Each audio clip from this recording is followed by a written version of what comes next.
ಎರಡನೇ ಬಾರಿಗೆ ಅಧ್ಯಕ್ಷರಾಗಿದ್ರಿ, ಏನು ಯೋಜನೆಗಳನ್ನು ಹಮ್ಮಿಕೊಂಡಿದ್ರಿ ಮತ್ತು ಈ ವಕೀಲರಿಗೆ ಏನು ಒಳ್ಳೇದು ಮಾಡ್ಬೇಕಂತ ಹೊರಟಿದ್ರಿ? ಆ ಒಂದು ಪ್ಲಾಟ್ಫಾರ್ಮ್ನಲ್ಲಿ ಅದನ್ನು ಗೌರ್ಮೆಂಟ್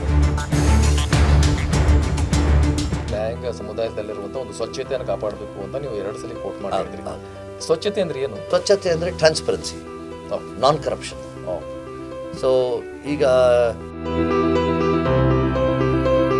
ಜಡ್ಜುಗಳನ್ನು ಕೂಡ ಇವತ್ತು ನಾವು ಸಂಶಯ ದೃಷ್ಟಿಯಿಂದ ನೋಡುವಂಥ ವಾತಾವರಣ ನಿರ್ಮಾಣವಾಗಿದೆ ಅನ್ನೋದನ್ನು ತಾವು ಒಪ್ತಾ ಇದ್ದೀವಿ. ಎಸ್, ಸಂಶಯ ದೃಷ್ಟಿ ಇಲ್ಲದೆ ಇದ್ರು ಎಲ್ಲ ಜಡ್ಜ್ಗಳ ಮೇಲೆ ಇಲ್ಲದೆ ಅಲ್ಲ, ನಾವು ಎಲ್ಲರೂ ಅಂತ ಹೇಳ್ತಾ ಇಲ್ಲ, ಕೆಲವೊಂದು ಜಡ್ಜ್ಗಳನ್ನ ನಾವು ಸಂಶಯ ದೃಷ್ಟಿಯಿಂದ ನೋಡುವಂಥ ವಾತಾವರಣ ಇವತ್ತು ಕಾಣ್ತಾ ಇದೆ.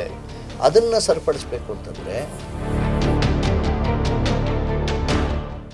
ಪ್ರತಿಯೊಬ್ಬ ಜಡ್ಜು ಕೂಡ ಹಿಂದೆ ವಕೀಲರಾಗೇ ಇರ್ತಾರೆ, ಬಟ್ ಅದನ್ನ ಬರಿಬಾರ್ದು ಅನ್ನೋದನ್ನ ತಾವು ಹೇಳ್ತಾ ಇದ್ದಾರೆ. ವಿವೇಕ್ ಸುಬ್ಬಾರೆಡ್ಡಿ ಅವರು ಏನಾದ್ರು ಜಡ್ಜ್ ಆಗ್ಬೇಕು ಅಂತ ಕನಸ್ಕೊಂಡಿದ್ದಾರೆ? ಖಂಡಿತವಾಗೂ ಇಲ್ಲ. ಆಕ್ಚುಲಿ ಅದು ಏನದು ಇಂಪ್ರಿಸನ್ಮೆಂಟ್ ವಿತೌಟ್ ಕನ್ವಿಕ್ಷನ್ ಅಂತ, imprisonment without a crime. Judge ಆಗೋದೇನಾಗುತ್ತೆ, ಜೀವನ ಬಹಳ ಲಿಮಿಟ್ ಆಗಿಬಿಡುತ್ತೆ. ಒಂದು financially limitation, second social limitations ಬಂದ್ಬಿಡುತ್ತೆ. ಸೊ ಪಾಪ ಜಡ್ಜ್ಗಳಿಗೆ ಇನ್ನೊಬ್ರು ಮಾತಾಡಬೇಕು ಅಂತಿರುತ್ತೆ, ಮಾತಾಡೋರು ಎಲ್ಲರೂ ಒಂಥರ ಇರಲ್ಲ, ಬಹಳ ಆಪ್ತತೆಯನ್ನು ದುರ್ಬಳಕೆ ಮಾಡ್ಕೊಂಡವ್ರು ಇರ್ತಾರೆ. ಅದರಿಂದ ಅವ್ರಿಗೆ ಭಯ.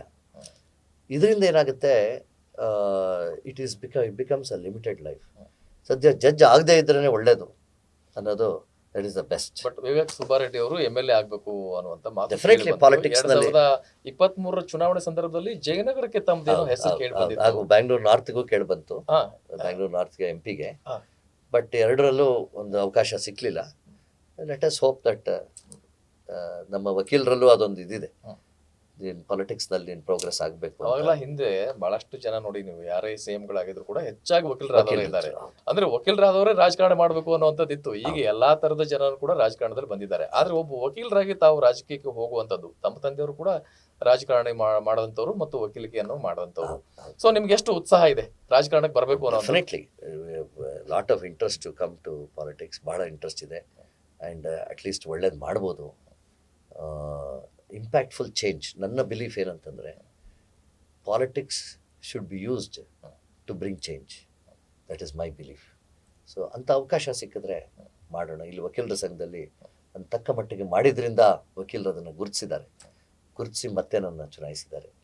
ಡೆಫಿನೆಟ್ಲಿ ಆ ಎಫರ್ಟನ್ನ very strongly we have to move. ಒಳ್ಳೇದು ಮಾಡಬೇಕು ಅಂತಂದಾಗ we have to have that, we have to have the resolution and ಆ ದಿಟ್ಟತನದಿಂದ ಮುಂದೆ ಹೋಗಬೇಕು. ಆ ಪ್ರಯತ್ನ ಇದ್ದೇ ಇರುತ್ತೆ. ಈಗ ತಮ್ಮನ್ನ ವಕೀಲರ ಸಂಘದ ಅಧ್ಯಕ್ಷರನ್ನಾಗಿ 2ನೇ ಬಾರಿಗೆ ಆಯ್ಕೆ ಮಾಡಿದ್ದಾರೆ ಬೃಹತ್ ವಕೀಲರ ಸಮುದಾಯ. ಸೊ ಬೃಹತ್ ವಕೀಲರ ಸಮುದಾಯ, ಅದರಲ್ಲೂ ಕೂಡ 50% ಅಬೋವ್ ನೀವು ಏನು ಮತಗಳನ್ನು ಪಡೆದಿದ್ದೀರಿ. ಇದು ಒಂದು ಕೂಡ ನಿಮ್ದು ಸಾಧನೆ ಆಗಿದೆ. ಸೊ ಈಗ ನೀವು 2ನೇ ಬಾರಿಗೆ ಅಧ್ಯಕ್ಷರಾಗಿದ್ರಿ, ಏನು ಯೋಜನೆಗಳನ್ನು ಹಮ್ಮಿಕೊಂಡಿದ್ರಿ ಮತ್ತು ಈ ವಕೀಲರಿಗೆ ಏನು ಒಳ್ಳೇದು ಮಾಡ್ಬೇಕಂತ ಹೊರಟಿದ್ರಿ? ಒಂದೇನಂತಂದರೆ, ಹಿಂದಿನ ಬಾರಿ ನಾನು ನಿಂತಾಗ ಫಾದರ್ ಒಂದು ಗುರುತಿತ್ತು. ವಿವೇಕ್ ಸುಬ್ಬಾರೆಡ್ಡಿಯವರ ಸನ್ನಪ್ಪ, ಅವ್ರ ತಂದೆ ಥರ ಮಾಡ್ಬೋದು. ನಾನು ಇನ್ನು ಯಾವ ಹುದ್ದೆನೂ ಅಲಂಕರಿಸಲಿಲ್ಲ, ಟ್ರೆಜರರ್, ಸೆಕ್ರೆಟರಿ, ಗವರ್ನಿಂಗ್ ಕೌನ್ಸಿಲ್ ಯಾವುದೂ ಇಲ್ಲ. ಆದರೆ ವಕೀಲರು ನನ್ನನ್ನು ಚುನಾಯಿಸಿ ಗೆಲ್ಲಿಸಿದ್ರು. ಅದು ಫಾದರಿನ ಒಂದು ಪ್ರಭಾವ ಅಂತ ಹೇಳ್ಬೋದು. ಆದರೆ ಈ ಸಾರಿ ನಾನೇ ಒಂದು ಹೆಸರನ್ನು ಮಾಡಬೇಕಾಗಿತ್ತು. ಭಾಳ ಕಷ್ಟಪಟ್ಟು ಹಲವಾರು ಬದಲಾವಣೆಗಳು ತಂದೆ. ಮೂಲಭೂತ ಸೌಕರ್ಯಗಳನ್ನು ತಂದ್ವಿ. ಲಕ್ಷ್ಮೀ ಸಾಗರ್ ಹಾಲ್ನ ಅದನ್ನ ಏನು ನಮ್ಮ ಸೆಂಟ್ರಲ್ ಕೋರ್ಟ್ ಯಾರ್ಡ್ ಇದೆ ಅದನ್ನು ಚೇಂಜ್ ಮಾಡಿದ್ವಿ. ಸ್ಕೈ ವಾಕ್ನ ಮಾಡಿಸಿದ್ವಿ. ಹೊಸ ಟೈಪಿಂಗ್ ಪೂಲ್ಸ್ನ ಮಾಡಿಸಿದ್ವಿ with hi tech infrastructure, hi tech work stations. ಇವೆಲ್ಲವನ್ನು ಮಾಡಿ ಅನೇಕ ಕಡೆ ನಾವು ಪಾಸ್ಪೋರ್ಟ್ ಡ್ರೈವ್ಸ್ ಮಾಡಿದ್ವಿ, ಲೈಸೆನ್ಸ್ ಡ್ರೈವ್ಸ್ ಮಾಡಿದ್ವಿ, HSRP ಡ್ರೈವ್ಸ್. ಆಮೇಲೆ ಲಾಯರ್ಸ್ಗೆ ಇನ್ಶೂರೆನ್ಸ್ ಮಾಡಿಸಿದ್ವಿ, 2 lakhs to 15 lakhs. ಕೇವಲ ಒಂದು 800 rupees ಪರ್ ಹೆಡ್ಗೆ ಇನ್ಶೂರೆನ್ಸ್ ಮಾಡಿಸಿದ್ವಿ ವಿತ್ ಪೋಸ್ಟಲ್ ಡಿಪಾರ್ಟ್ಮೆಂಟ್. ಸೊ ಹಲವಾರು ಅಡ್ವೊಕೇಟ್ ಪ್ರೊಟೆಕ್ಷನ್ ಆ್ಯಕ್ಟ್ ಮಾಡಿಸಿದ್ವಿ. ಸೊ ಇದರಿಂದ ಇದನ್ನು ಗುರುತಿಸಿ ಮತ್ತೆ ಹಿಂದಿನ ಬಾರಿ 44% ಇದ್ದಿದ್ದನ್ನು ಇವತ್ತು 51% ಹತ್ತಕ್ಕೆ ತೊಗೊಂಡೋಗಿದ್ದಾರೆ ಲಾಯರ್ಸ್. ಒಂದು ಅವರ ಭರವಸೆ ಹಾಗೂ ಒಂದು ನಂಬಿಕೆಯನ್ನು ಕೊಟ್ಟಿದ್ದಾರೆ. ಇದರಿಂದ ನಾನು ಹೇಳಿದ ಕೆಲಸಗಳನ್ನು ಮಾಡ್ತೀನಿ. ಒಂದೇನಂತಂದರೆ, ನಮಗೆ ಕ್ಯಾಂಟೀನ್ಸ್ ಭಾಳ ದುಸ್ಥಿತಿಯಲ್ಲಿದೆ. ಸೊ ಹೊಸ ಫುಡ್ ಕೋರ್ಟ್ ಮಾಡಬೇಕು ಅಂತ ಪ್ಲ್ಯಾನ್ಸ್ನ ತಯಾರಿಸಿದ್ದೀವಿ. ಯಂಗ್ಸ್ಟರ್ಸ್ಗೆ ಟೆಡೆಕ್ ಸ್ಪೀಕರ್ ಹಾಲ್, ಆ ಒಂದು ಪ್ಲ್ಯಾಟ್ಫಾರ್ಮ್ನಲ್ಲಿ ಅದನ್ನು ಗೌರ್ಮೆಂಟ್ ಮುಂದೆ ಪ್ರಸ್ತಾವನೆ ಇಟ್ಟಿದ್ದೀವಿ. ಹಾಗೂ ಹೈಕೋರ್ಟ್ನಲ್ಲಿ ಹಾಲ್ ನಂಬರ್ 1 and 2 ಆ್ಯಂಡ್ ಕ್ಯಾಂಟೀನ್ಸ್ನ ಚೇಂಜ್ ಮಾಡಿಸ್ಬೇಕು, ಕಂಪ್ಲೀಟ್ಲಿ ರೀಸ್ಟ್ರಕ್ಚರ್ ಮಾಡಿ ಬಿಲ್ಡ್ ಮಾಡಬೇಕು. ಎಲ್ಲ ಕಡೆ ಇಂಟರ್ನ್ಯಾಷನಲ್ ಮಾಡೆಲ್ ರೆಸ್ಟ್ ರೂಮ್ಸ್ನ ತರಬೇಕು, ಈ 5 star ಹೋಟೆಲ್ನಲ್ಲಿ ಹೇಗಿಂದೆ ಆ ಥರ ಮಾಡಬೇಕು ಅಂತ. So leap forward to about 2 or 3 generations ಇದನ್ನು ಮಾಡಬೇಕು ಅಂತಿದ್ದೀನಿ. ಆಮೇಲೆ ಯೂತ್ ಪ್ರೋಗ್ರಾಮ್ಸ್ ಭಾಳಷ್ಟು ಆದ್ಯತೆ ಕೊಟ್ಟು ಯೂತ್ ಪ್ರೋಗ್ರಾಮ್ಸ್ ಮಾಡಬೇಕು. ಆಮೇಲೆ advocates association should become a voice of society. ಯಾವುದೇ ಸಾಮಾಜಿಕ ಸಮಸ್ಯೆಗಳಿದ್ದರೂ, ಈಗ ಮೆಟ್ರೋದು ಏರಿಸಿದ್ರು ಬೆಲೆ, ಇದ್ರ ಬಗ್ಗೆ ನಾವೊಂದು ಪ್ರಶ್ನೆ ಸರ್ಕಾರಕ್ಕೆ ಒಂದು ಮನವಿಯನ್ನು ಕೊಡೋದು. ಈ ಥರ ಸಾಮಾಜಿಕ ವ್ಯವಸ್ಥೆಯಲ್ಲಿ ಯಾವುದೇ ತೊಂದರೆ ಇದ್ದರೂ ನಾವು ಅದರ ಮೇಲೆ ಧ್ವನಿ ಎತ್ತಬೇಕು. ಈ ನಿಟ್ಟಿನಲ್ಲೂ ನಾವು ಕೆಲಸ ಮಾಡಬೇಕು. ಆಮೇಲೆ ಮೋಸ್ಟ್ ಇಂಪಾರ್ಟೆಂಟ್, ಇದನ್ನು ನಾನು ಹೇಳ್ತಾ ಇರೋದು ಯಾಕೆ ಅಂತಂದರೆ, ಫಾರ್ ಜನರೇಷನ್ಸ್ ಈ ನ್ಯಾಯಾಂಗ ವ್ಯವಸ್ಥೆಯ ಸ್ವಚ್ಛತೆಯನ್ನು ಕಾಪಾಡಬೇಕು. ಅನೇಕ ತಲೆಮಾರುಗಳು ಬಂದ ನಂತರವೂ ಸಹ ಈ ನ್ಯಾಯಾಂಗ ವ್ಯವಸ್ಥೆ ನಿಂತಿರೋದೇ ನಮ್ಮ ಇದರ ಸ್ವಚ್ಛತೆಯ ಆಧಾರದ ಮೇಲೆ. ನೀವು ಬಿಡಿಸಿ ಹೇಳ್ತೀರಾ, ನ್ಯಾಯಾಂಗ ಇಲಾಖೆಯಲ್ಲಿರುವಂಥ ಅಥವಾ ನ್ಯಾಯಾಂಗ ಸಮುದಾಯದಲ್ಲಿರುವಂಥ ಒಂದು ಸ್ವಚ್ಛತೆಯನ್ನು ಕಾಪಾಡಬೇಕು ಅಂತ ನೀವು 2 ಸಲ ಕೋಟ್ ಮಾಡಿ ಹೇಳಿದ್ರಿ. ಸ್ವಚ್ಛತೆ ಅಂದ್ರೆ ಏನು? ಸ್ವಚ್ಛತೆ ಅಂದರೆ ಟ್ರಾನ್ಸ್ಪರೆನ್ಸಿ, ನಾನ್ ಕರಪ್ಷನ್. ಸೊ ಈಗ ಕಾರ್ಯಾಲಯ ಏನು ಎಕ್ಸಿಕ್ಯೂಟಿವ್ನಲ್ಲಿ ನಾವು ಇವತ್ತೇನು ನೋಡ್ತಾ ಇದ್ದೀವಿ, ಆ ಕಾರ್ಯಕ್ಷೇತ್ರದಲ್ಲಿ ಬಹಳಷ್ಟು ನಾವು ಕಲ್ಮಶವನ್ನು ನೋಡ್ತಾ ಇದ್ದೀವಿ. ಎಕ್ಸಿಕ್ಯೂಟಿವ್ ಮಿನಿಸ್ಟ್ರೀಸ್ನಲ್ಲಿ. ಆದರೆ ಆ ಕರಪ್ಷನ್ನ ಯಾವುದೇ ಕಾರಣಕ್ಕೂ ನಾವು ಈ ನ್ಯಾಯಾಂಗ ವ್ಯವಸ್ಥೆಗೆ ತರಬಾರ್ದು. ತರದೇ ಇರುವಂಥ ಪರಿಸ್ಥಿತಿನಲ್ಲಿ ಇವತ್ತಿದೆ. ಅಂದರೆ ಜನರ ನಂಬಿಕೆ ನ್ಯಾಯಾಂಗದ ಮೇಲೆ ಇನ್ನೂ ಹೋಗಿಲ್ಲ. ಅದನ್ನು ಉಳಿಸ್ಕೋಬೇಕು. ಅಲ್ಲಲ್ಲಿ ಆಗೋ ಏನು ಲೋಪಗಳಿದೆ, ಇದನ್ನು ನಾವು ಸರಿಪಡಿಸ್ಬೇಕು, ಇದಕ್ಕೆ ಹೋರಾಟ ಮಾಡಬೇಕು. ಅದಕ್ಕಾಗಿ ನನ್ನ ಅನಿಸಿಕೆ ಏನಂತಂದರೆ, ಒಂದು ಟ್ರಸ್ಟ್ ಮಾಡಬೇಕು, all India level trust with bar association presidents of all high courts.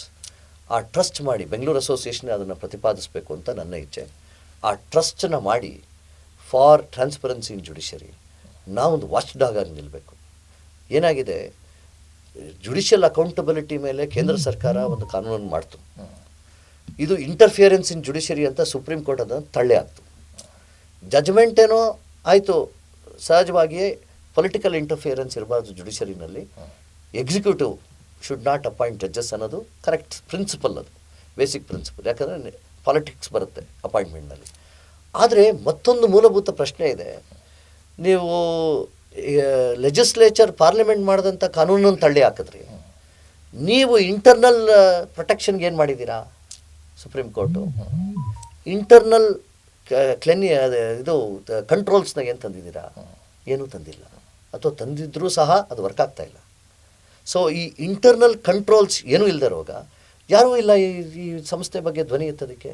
Check and balance ಇಲ್ಲದೆ ಇದ್ದರೆ ಅಲ್ಟಿಮೇಟ್ಲಿ ಅವರು ಸಹ ಸಾರ್ವಜನಿಕರ ಹಣವನ್ನು ತೆಗೆದುಕೊಂಡು ತಮ್ಮ ನ್ಯಾಯ ವಿತರಣೆಯ ಕೆಲಸವನ್ನು ಮಾಡ್ತಾ ಇದ್ದಾರೆ ಜಡ್ಜ್ಗಳು. ಸೊ ಅಕೌಂಟಬಿಲಿಟಿ ಬೇಕಲ್ಲ. ಜಡ್ಜ್ ಎಷ್ಟು ಕೇಸ್ ಡಿಸ್ಪೋಸ್ ಮಾಡಿದ್ದಾರೆ, ಏನು ಮಾಡಿದ್ದಾರೆ, ಇದರ ಜಜ್ಮೆಂಟಿನ ಗುಣಮಟ್ಟ ಏನು, ಹಾಗೂ ಜಡ್ಜಿನ ಟ್ರ್ಯಾಕ್ ರೆಕಾರ್ಡ್ ಹೇಗಿದೆ, ಕ್ಯಾರೆಕ್ಟರ್ ಹೇಗಿದೆ, ಇದರ ಬಗ್ಗೆ ಆಲಿಸುವಂಥ ಒಂದು ಗಾರ್ಡಿಯನ್ ಸಂಸ್ಥೆ ಬೇಕು ಅಂತ ಬೇಕೇ ಬೇಕು. ಹೇಗೆ ಲೋಕಪಾಲು, ಲೋಕಾಯುಕ್ತ ಎಲ್ಲ ಇದೆ. ಸೊ ಅಂದ್ರೆ ಭ್ರಷ್ಟಾಚಾರದ ವಿಚಾರದಲ್ಲಿ ನ್ಯಾಯಾಂಗ ಕೂಡ ಹೊರತಾಗಿಲ್ಲ ಸ್ಪಷ್ಟವಾಗಿ ಹೇಳಿದ್ದಾರೆ. ಆಮೇಲೆ ಜಡ್ಜ್ಗಳನ್ನು ಕೂಡ ಇವತ್ತು ನಾವು ಸಂಶಯ ದೃಷ್ಟಿಯಿಂದ ನೋಡುವಂತ ವಾತಾವರಣ ನಿರ್ಮಾಣವಾಗಿದೆ ಅನ್ನೋದನ್ನ ತಾವು ಒಪ್ತಾ ಇದ್ದೀವಿ. ಸಂಶಯ ದೃಷ್ಟಿ ಇಲ್ಲದೆ ಇದ್ರು ಎಲ್ಲಾ ಜಡ್ಜ್ಗಳ ಮೇಲೆ ಇಲ್ಲದೆ ನಾವು ಎಲ್ಲರೂ ಅಂತ ಹೇಳ್ತಾ ಇಲ್ಲ, ಕೆಲವೊಂದು ಜಡ್ಜ್ಗಳನ್ನ ನಾವು ಸಂಶಯ ದೃಷ್ಟಿಯಿಂದ ನೋಡುವಂತ ವಾತಾವರಣ ಇವತ್ತು ಕಾಣ್ತಾ ಇದೆ. ಅದನ್ನ ಸರಿಪಡಿಸಬೇಕು ಅಂತಂದ್ರೆ ಇವತ್ತು ಎಕ್ಸಿಕ್ಯೂಟಿವ್ ಮಾಡಿದಂಥ ಅಥವಾ ಯೂನಿಯನ್ ಪಾರ್ಲಿಮೆಂಟ್ ಮಾಡಿದಂಥ ಕಾನೂನುಗಳನ್ನ ತಳ್ಳಿ ಹಾಕ್ತಾ ಇದ್ದಾರೆ. ಅವರು ಕೂಡ ಸೆಲ್ಫ್ ಕಂಟ್ರೋಲ್ ಮೆಕ್ಯಾನಿಸಮ್ ತಂದಿಲ್ಲ. ಇನ್ನು ಲಾಯರ್ಸೇ ಎದ್ದೇಳಬೇಕಾಗತ್ತೆ, ಎದ್ದು ಅಂಥ ಸಂಸ್ಥೆಯನ್ನು ನಿರ್ಮಿಸಬೇಕಾಗತ್ತೆ. ಅದಕ್ಕಾಗಿ ಈ 3 ವರ್ಷಗಳ ಅವಧಿಯಲ್ಲಿ ನಾನು ಆ ವಿಷಯವಾಗಿ ಹೋರಾಟ ಮಾಡಬೇಕು, ತೆಗೆದುಕೊಂಡು ಹೋಗಬೇಕು ಅಂತ ನನ್ನ ಅನಿಸಿಕೆ. ಅಂಥ ಸಂಸ್ಥೆಗಳನ್ನು ಕೊಟ್ಟರೆ ಮುಂದಿನ generation they can use that to counter the ಇದು ಜುಡಿಷಿಯರಿ. ಸೊ ಅಂದ್ರೆ ಸ್ಟ್ರೆಂಥನ್ ಮಾಡಬೇಕು ಯುವಕರನ್ನ ಮತ್ತು ಯುವ ವಕೀಲರನ್ನ ಅನ್ನುವಂಥದ್ದು. ಜೊತೆಗೆ ಅವರು ಹೆಲ್ತ್ ಇನ್ಶೂರೆನ್ಸು ಅದು ಎಲ್ಲವನ್ನ ಮೂಲಭೂತ ಸೌಲಭ್ಯಗಳನ್ನ ಮಾಡಬೇಕು ಅಂತ ಹೊರಟಿದ್ರಿ.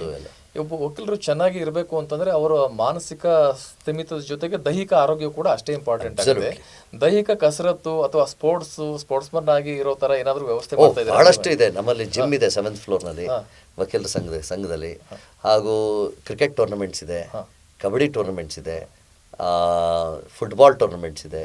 ಸೊ ಇದನ್ನೆಲ್ಲ ಒಂದು ಲೀಗ್ ರೀತಿಯಲ್ಲಿ ಮಾಡಬೇಕು ಅಂತ ನಮ್ಮಲ್ಲಿ ಒಂದು ಪ್ರಯತ್ನ ಇದೆ, ಒಂದು ಚಿಂತನೆ ಇದೆ. ಅದನ್ನು ಇನ್ಸ್ಟಿಟ್ಯೂಷನಲೈಸ್ ಮಾಡಿ ಒಂದು ಇಡೀ ಇಂಡಿಯಾಗೆ ನಾವು, ನಿಮ್ಗೆ ಸರ್ಪ್ರೈಸ್ ಆಗ್ಬೋದು, ಇಂಡಿಯನ್ ಅಡ್ವೊಕೇಟ್ಸ್ ಕ್ರಿಕೆಟ್ ಟೀಮ್ ಹೋಗಿ ವೆಸ್ಟ್ ಇಂಡೀಸ್ನಲ್ಲಿ ಆಡಿದ್ವಿ. Okay. And every 2 years world cup, advocates world cup ನಡೆಯುತ್ತೆ. ಸೊ ಇಷ್ಟೊಂದು ಸ್ಪ್ರೆಡ್ ಆಗಿದೆ ಸ್ಪೋರ್ಟ್ ಅವೇರ್ನೆಸ್. ಸೊ ಅದನ್ನು ಸಹ ಮಾಡಬೇಕು. ಬಟ್ ಇನ್ನೊಂದು ಮುಖ್ಯವಾದ ಕೆಲಸ ಏನಂತಂದರೆ 25 lakhsಗೆ ನಾವು ಇದನ್ನು ಏರಿಸ್ಬೇಕು, ವೆಲ್ಫೇರ್ ಫಂಡ್ನ. ವಕೀಲರಿಗೆ ಸೈಟ್ಸಿನ ಪ್ರಯತ್ನವನ್ನು ಮಾಡ್ತಾಯಿದ್ದೀವಿ. ಹಾಗೂ ವಕೀಲರಿಗೆ ಒಂದು 4 acres CA ಸೈಟ್ ತೆಗೆದುಕೊಂಡು ಅಲ್ಲಿ ವಿಶಾಲವಾದ ಒಂದು ಅಡ್ವೊಕೇಟ್ಸ್ ಕ್ಲಬ್ ಹಾಗೂ ಮಕ್ಕಳಿಗೆ ಮದುವೆ ಮಾಡಿಕೊಡ್ಲಿಕ್ಕೆ ಒಂದು ರಿಸೆಪ್ಷನ್ ಹಾಲ್ ಇದನ್ನೆಲ್ಲ ನಿರ್ಮಿಸಬೇಕು ಅಂತ ನಮ್ಮ ಒಂದು ಹೋರಾಟ ಇದೆ. ಈ ಅವಧಿಯಲ್ಲಿ ಈ 4 acres ಏರಿಯಾನ ಮಾಡ್ತೀನಿ ಅಂತ ಹೇಳಿದ್ದೀನಿ. ಖಂಡಿತವಾಗ್ಲೂ ಅದು ಮಾಡ್ತೀನಿ. ಈಗ ಕೊನೆಯದಾಗಿ ಇನ್ನೊಂದು ಪ್ರಶ್ನೆ, ಈಗ ಬೆಂಗಳೂರು ವಕೀಲರ ಸಂಘಕ್ಕೆ ಅವರು ನೋಂದಾಯಿಸ್ಕೋಬೇಕು, ಇಲ್ಲಿ ಕೆಲಸ ಮಾಡಬೇಕು ಅಂತಂದರೆ ಯುವ ವಕೀಲರಿಗೆ ಯಾವ ರೀತಿ ಮಾರ್ಗದರ್ಶನ ಮಾಡಬೇಕು, ಏನು ಮಾಡಬೇಕು? ಎಸ್, ನಮ್ಮ ಬಾರ್ ಕೌನ್ಸಿಲ್ನಲ್ಲಿ ಅಫಿಷಿಯಲ್ ಅಡ್ವೊಕೇಟ್ ಆಗಿ ರಿಜಿಸ್ಟ್ರೇಷನ್ ಆದ ನಂತರ ಅವರು ಬಂದು ನಮ್ಮ ಬೆಂಗಳೂರು ವಕೀಲರ ಸಂಘದಲ್ಲಿ ಒಂದು ಮೆಂಬರ್ಶಿಪ್ನ ಅಪ್ಲೈ ಮಾಡಬೇಕು. ಸುಮಾರು ಒಂದು 2200 ರುಪೀಸ್ಗೆ ನಮ್ಮ ಮೆಂಬರ್ಶಿಪ್ ಸಿಗುತ್ತೆ, life time membership. 1000 rupees life time membership ಹಾಗೂ ಈ ಥರ ಖರ್ಚುಗಳು. ಸೊ ನೋಂದಾಯಿಸ್ಕೊಂಡ್ರೆ ತಕ್ಷಣ ಅವರು ಅಜೀವ ಸದಸ್ಯರಾಗ್ತಾರೆ, ಲೈಫ್ ಟೈಮ್ ಮೆಂಬರ್ಶಿಪ್ ಆಗ್ತಾರೆ. ಆ್ಯಂಡ್ ಆ ಮೆಂಬರ್ಶಿಪ್ಪಿಂದ ಅವರು ಸಹ ವಕೀಲರ ಸಂಘದ ಸೌಲಭ್ಯಗಳನ್ನು ಪಡೆದುಕೊಬೋದು.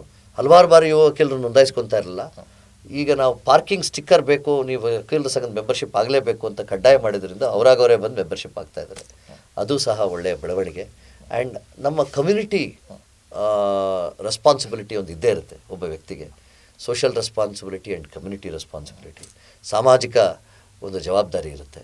ಆ ಸಾಮಾಜಿಕ ಜವಾಬ್ದಾರಿಯ ಅಡಿ ನಾವು 9-10 ಗಂಟೆ ಕೋರ್ಟ್ನಲ್ಲಿರ್ತೀವಿ.